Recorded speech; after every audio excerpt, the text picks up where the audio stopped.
நேற்று அமித்ஷா அவர்கள் டெல்லியில் நிருபர்களை சந்தித்த பொழுது இதை தெரிவித்தார்.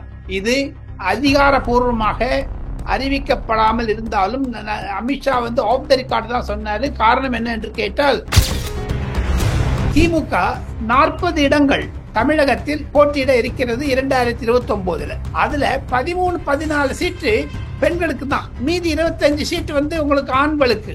அது பெண்களுக்கு இல்ல, இந்த SC கோட்டாலும் நிறுத்திவிடும். அதுல மகளிர் மசோதா என்பது அமித்ஷாவினுடைய ராஜதந்திரம். இதை எப்படி எதிர்கட்சிகள் சமாளிக்க போகிறது என்று தெரியவில்லை. திராவிட முன்னேற்ற கழகத்தை விட்டுருங்க, இப்ப மீதி கட்சி காங்கிரஸ் 543 பேர்ல 33% 150 பேருக்கு அவங்க பெண்மணிகளே கிடையாதுங்களா? அவங்களுக்கு 33% என்று கொண்டு வருவது திமுகவிற்கு மாபெரும் இன்னல்களை கொடுக்கும். ஆனால் அவர்கள் அதை அலசுவார்கள். இவங்க எல்லாம் எதிர்பார்த்திருந்தாங்க அது 2034 தான் வரும், அதுக்குள்ளே பார்த்துக்கலான்னு. கனிமொழியை தவிர லோக்சபால ஒரு கனிமொழி, ராஜ்யசபால ஒரு கனிமொழி. இப்ப சல்மாவை கொண்டு இருக்காங்க. இந்த மாதிரியான 2 தானே கொண்டுறாங்க. அது 5% கூட இது 33% கொண்டு வா. 40 பேர்ல 13 பேர் 33%, 13 பேர் பெண்களுக்கு போச்சுன்னா மீதி 27 பேர் இருப்பாங்க. அது சண்டை வரும். ஆண்கள் எல்லாம் ஒதுங்கிடுவாங்க, தனி கட்சி ஆரம்பிப்பாங்க. சிலர் தமாகவில் போயிடுவாங்க, சில பேர் நாம் தமிழர் கட்சிக்கு போயிடுவாங்க. அமித்ஷா சொல்லிவிட்டார். மதுரையில் நல்ல கூட்டம் வந்தது. பொதுமக்களிடையே திமுகவிற்கு எதிரான பிரச்சாரங்கள் அதிகமாகிவிட்டது. ஆன்டி இன்கம்பன்சி இருக்கிறது. போதைப் பொருள், சாராயம், ஊழல், இந்த 3ஐயும் வைத்துக் கொண்டு கண்டிப்பாக பாஜக அதிமுகவோடு சேர்ந்து செயல்பட்டு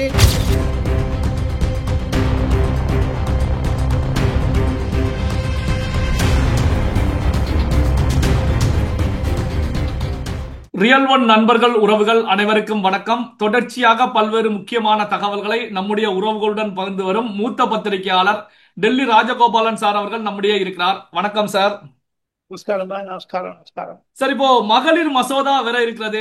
தற்போதைய நிலையில இதனுடைய அப்டேட் என்ன சார்? மகளிர் மசோதா 2029 லோக்சபா தேர்தலிலேயே அறிமுகப்படுத்தப்படும். அதற்கான மசோதாவை மத்திய அரசாங்கம் நாடாளுமன்றத்தில் பாஸ் பண்ணிட்டாங்க. நேற்று அமித்ஷா அவர்கள் டெல்லியில் நிருபர்களை சந்தித்த பொழுது இதை தெரிவித்தார்.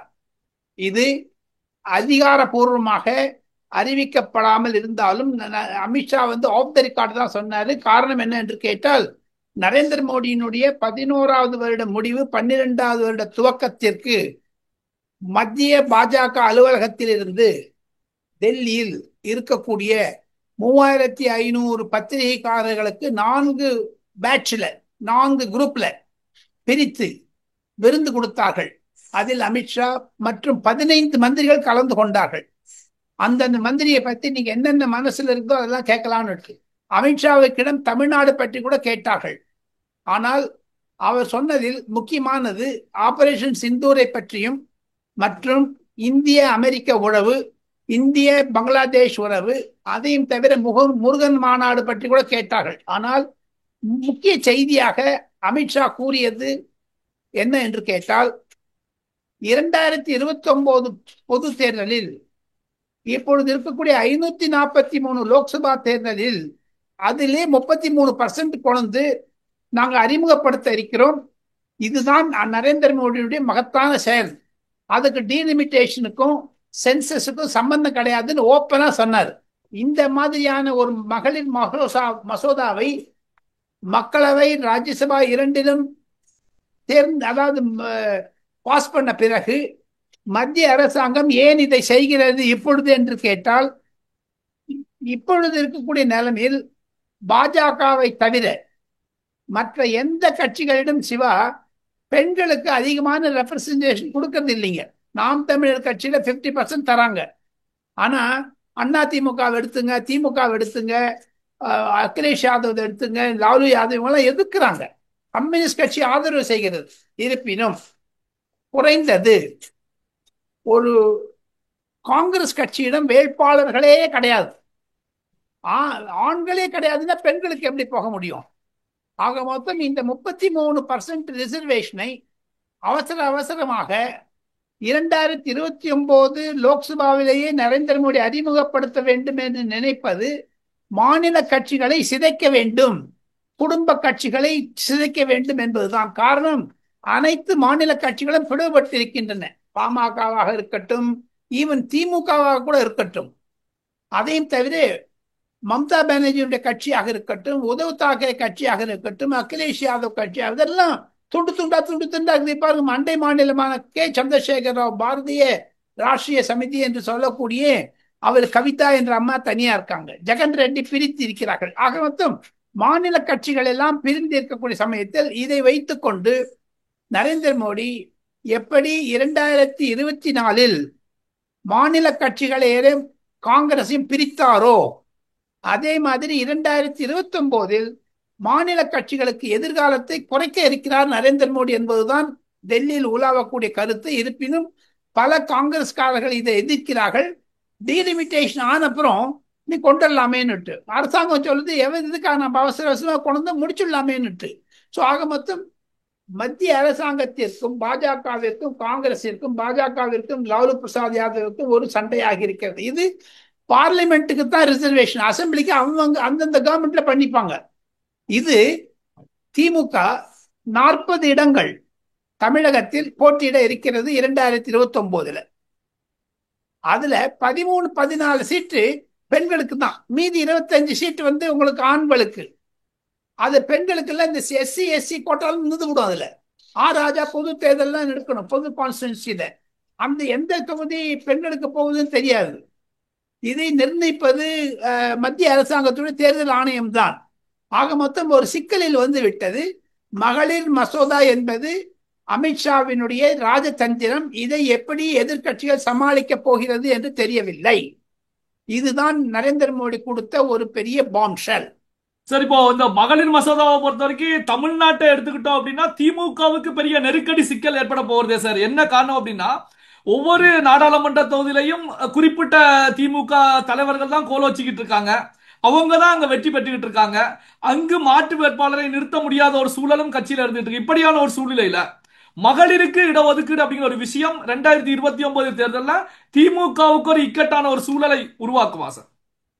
கண்டிப்பாக உருவாக்கும். இது மாநில கட்சிகளை சுதைக்க வேண்டும் என்ற ஒரு யுக்தியுடன் தான் நரேந்திர மோடி கொண்டு வருகிறார் என்று பல காங்கிரஸ்காரர்கள் யூகிக்கிறார்கள். இருப்பினும் திராவிட முன்னேற்ற கழகத்தை விட்டுருங்க, இப்ப மீதி கட்சி காங்கிரஸ் 543 பேர்ல 33% 150 பேர்கிட்ட அவங்க பெண்மணிகளே கிடையாதுங்களா அவங்களுக்கு கிட்ட.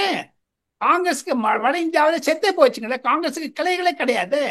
அவர் பங்க ராகுல் காந்தி அவரை டக்குன்னு வியட்நாம் போயிடுறாரு, துபாய் போயிடுறாரு. அவருக்கு இன்ட்ரெஸ்டே கிடையாது காங்கிரஸ்ல. அங்க 13 பேர் செத்து போயிட்டாங்க பெங்களூர்ல, அதை பத்தி ஒரு அறிக்கை கிடையாது. ஆனா கேஷ் சென்சஸ் எடுக்கணும்னு சொல்லிட்டு போயிட்டார். ஆக மொத்தம் 33% என்று கொண்டு வருவது திமுகவிற்கு மாபெரும் இன்னல்களை கொடுக்கும். ஆனால் அவர்கள் அதை அலசுவார்கள். இவங்கெல்லாம் எதிர்பார்த்திருந்தாங்க அது 2034 தான் வரும், அதுக்குள்ளே பார்த்துக்கலான்னுட்டு. இருப்பினும் திராவிட முன்னேற்ற கழகத்தை விட்டு விடுங்கள், மற்ற மாநில கட்சிகளுக்கு இது ஒரு இக்கட்டான சூழ்நிலை. பாரதிய ஜனதா கட்சி தயாராக இருக்கிறது. எதுக்கு எடுத்தாலும் பெண்களை போடுறாரு. நேஷனல் டிஃபென்ஸ் அகாடமி என்று சொல்லக்கூடிய பெண்களுக்கான தனியாக 33% ரிசர்வேஷனை தேசிய அந்த ஒரு நேஷனல் டிஃபென்ஸ் அகாடமியில் கொண்டு வந்துட்டாரு. அதையும் தவிர டெல்லியில வந்து ஜனவரி 26 பேரட் நடக்கும்போது எல்லாம் 33% விமன் கொண்டு வந்துட்டார். நாரி சக்தி என்று சொல்லக்கூடிய அளவிற்கு அங்க சந்திரன் இறங்கினா சக்தியை பேர் வைக்கிறாரு. டெல்லியினுடைய முதலமைச்சர் ஒரு பெண் முதலமைச்சராக இருக்கிறார். ஒரு ஜனாதிபதியை பெண் ஜனாதிபதி ஆக்கியிருக்க. ஆக மொத்தம் பாஜகவிற்கு ஒரு பெண் பெண் பெண் என்ற உருவத்தை 2014 உருவாக்கி விட்டார். 10 வருடங்கள் அவர் எடுத்துக்கொண்டார்கள். ஆனால் திராவிட முன்னேற்ற கழகத்திற்கு சிவா கூறியது மாதிரி மிக்க இடங்களை இடையூறுகளை தரும். அது காரணம் என்ன? கனிமொழியை தவிர லோக்சபால ஒரு கனிமொழி, ராஜ்யசபால ஒரு கனிமொழி. இப்ப சல்மாவை கொண்டு இருக்காங்க. இந்த மாதிரியான 2 தானே கொண்டுறாங்க. அது 5% கூட இது 33% கொண்டு வா. 40 பேர்ல 13 பேர் 33%, 13 பேர் பெண்களுக்கு போச்சுன்னா மீதி 27 பேர் இருந்து பாருங்க. அதுல சண்டை வரும். ஆண்கள்லாம் ஒதுங்கிடுவாங்க, தனி கட்சி ஆரம்பிப்பாங்க. சிலர் தமாகவில் போயிடுவாங்க, சில பேர் வந்து நாம் தமிழர் கட்சிக்கு போயிடுவாங்க. ஸோ இந்த மாதிரி பெண்களுக்கு ஒரு இடம் இல்லாத இருப்பது, அதிக இடம் கொடுப்பது மாநில கட்சிகளை ஒரு சிக்கலை உருவாக்கும். கட்சி ரீதியிலும் சரி, ஆட்சி ரீதியிலும் சரி, நம்ம கூட்டணி கட்சிகளிலும் சரி. இப்ப பாருங்க, நீங்க கேட்டீங்க, கரெக்டான கேள்வி கேட்டீங்க. நம்ம 33% வந்து ஆல் இண்டியா லெவல்ல என்ன பண்றாங்களோ இல்லை, நம்ம தமிழ்நாடு பத்தி பேசுவோம். தமிழ்நாட்டில் ஒரு 5-6 முக்கிய கட்சி இருக்கு. அதுல திமுக அதிமுக ரெண்டு தான் பிரதான கட்சிகள். திமுகக்கு இப்போ பாண்டிச்சேரி உட்பட 40 லோக்சபா சீட்ல 13% என்பது 12 அந்த அந்த அந்த ஒரு நிலைமையில இவளுக்கு 14 பேருக்கு எங்க பெண்கள் இருக்காங்க? திமுக கிடையாது. ஆட்கள் இருந்தாலும் அது பொது தொகுதிகள் எல்லாம் அங்க என்ன பண்ணுவாங்க? மீதி 9% ஆண்கள் எல்லாம் எங்க போவாங்க? அந்த திமுக இருக்கவங்க எல்லாம் either they go to ADMK, இல்ல நாம் தமிழர் கட்சியோ, இல்ல விசிகாவோ, இல்ல அது தாவே தாக்கோ அங்க போடும். ஆனா அந்த கட்சியிலே பிரச்சனை வரும். புரியுதுங்களா? இப்ப விஜய் கட்சி, தமிழ் வெற்றி கழகம் ஏற்கனவே சொல்லிட்டாங்க 33% நாங்க பெண்களுக்கு கொடுக்க போறோம்னு. ஆக மொத்தம் திமுகவில் இருக்கக்கூடிய சீனியர்களுக்கு இது ஒரு தர்ம சங்கடமாகும், குடும்ப கட்சிகளுக்கு இது ஒரு தர்ம சங்கடாகும். இது ஒரு மாபெரும் சிறப்பு செய்தி. ரியல் ஒன் வாய்ஸ் நேயர்களுக்கு இது எக்ஸ்க்ளூசிவாக பல ஆங்கில பத்திரிகைகளில் டெல்லியில் பிரசுரமாகி இருக்கிறது. இது ஒரு பேச்சு பொருளாகிவிட்டது டெல்லியில். இதன் மூலமாக திராவிட முன்னேற்ற கழகத்திற்கு ஒரு தர்ம சங்கடமான நிலைமை கொண்டுவிடும். இது ஒரு பூகம்பம் அரசியலை பொறுத்த மட்டும். சார், இந்த மகளிர் மசோதா மத்திய அரசாங்கம் நிறைவேற்றக்கூடிய நிகழ்வு 2029 நாடாளுமன்ற தேர்தலில் மத்திய பாஜகவுக்கு கண்ணு கட்டிய தூரம் வரை எதிரிகள் இல்லை அப்படிங்கிற ஒரு சூழலை உருவாக்கும் அப்படின்னு பார்க்கலாமா சார்?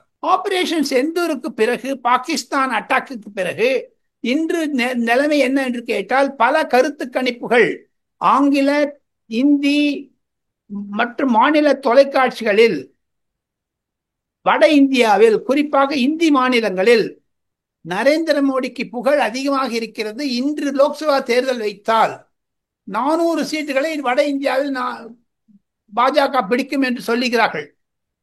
தமிழகத்தில் 40 சீட்டில் 25 சீட்டு அதிமுகவும் பாஜகவும் சேர்ந்து பிடிக்கும்னு ஒரு கருத்து கணிப்பு இருக்கிறது. அதை வைத்து பார்த்தால் கண்ணு கட்டிய தூரம் வரை கண்டிப்பாக பாஜகவிற்கு எதிரிகளே கிடையாது. சிவா சார், அமித்ஷா அவர்கள் டெல்லியில செய்தியாளர்கள் மத்தியில பேசும்போது தமிழகம் குறித்து, அதிமுக திமுக குறித்து பேசியிருக்காங்க. அப்படி என்ன சார் பேசினாங்க? அதிமுக தலைமையில் தான் தமிழகத்தில் மந்திரி சபை அமைக்க முடியும் என்பதை நயினார் நாகேந்திரனுக்கு சொல்ல வைத்திருக்கிறார்கள் மத்திய பாஜகவினர் என்று தான் டெல்லியில் செய்திகள் தூராவுகின்றன. ஒன்று. இரண்டாவது, அமித்ஷா சொல்லிவிட்டார். மதுரையில் நல்ல கூட்டம் வந்தது. பொதுமக்களிடையே திமுகவிற்கு எதிரான பிரச்சாரங்கள் அதிகமாகிவிட்டது. ஆன்டி இன்கம்பன்சி இருக்கிறது. போதைப் பொருள், சாராயம், ஊழல், இந்த மூன்றையும் வைத்துக் கொண்டு கண்டிப்பாக பாஜக அதிமுகவோடு சேர்ந்து செயல்பட்டு அங்கு இருக்கக்கூடிய சூழ்நிலை மாற்றிவிடும். தமிழகத்தில் அதிமுக தலைமையில், எடப்பாடி பழனிசாமி தலைமையில் 140 முதல் 150 சீட்டு வரை நாங்கள் ஜெயிப்போம் என்று அமித்ஷா டெல்லியில் செய்தியாளர்களிடம் ஆஃப் த ரெக்கார்டில் தெரிவித்தார். பெரிய ஒரு விஷயம் சொன்னாருங்க. அது பல்வேறு முக்கியமான தகவல்கள், செய்திகளை நம்முடைய உறவுகளுடன் பகிர்ந்து கொண்டதற்கு நன்றி சார். தேங்க்யூ. நன்றி.